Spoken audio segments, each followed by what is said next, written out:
Kayo po ba ay nalulungkot, nalulumbay, ah, naiinis, nagagalit sa mga nangyayari sa ating bayan at sa ating buong mundo? May mensahe po ang Panginoon para sa ating lahat.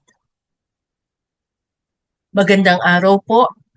Ako po si Bob Lopez. Halina samahan niyo ako sa landas ng pag-asa. Sa ebanghelyo natin sa araw na ito, may mensahe po ang Panginoon para sa ating lahat na nalulungkot, nalulumbay, nagagalit, at nawawalan ng pag-asa. Ang sabi niya sa Ebanghelyo, nalulungkot kayo ngayon, pero magagalak kayo sa araw na magkita tayong muli, at walang sino mang makakaagaw ng inyong kagalakan.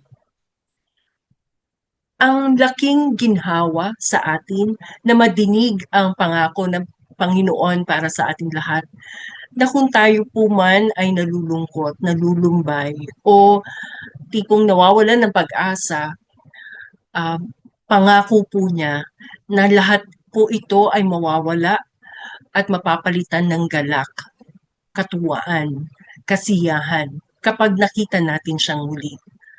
At kapag sinabi niya siyang muli, hindi na po natin kailangan hintayin pa na tayo ay nasa langit. Dahil nakikita po natin ang Panginoon sa araw-araw natin sa ating buhay. Kailangan po natin siyang hanapin, kailangan po natin siyang pagtuunan ng pansin, itaas po natin ang ating mga mata sa ating pagdarasal, sa mga sakramento, at sa mga taong nakapaligid sa atin na alam po nating malapit po sa Diyos.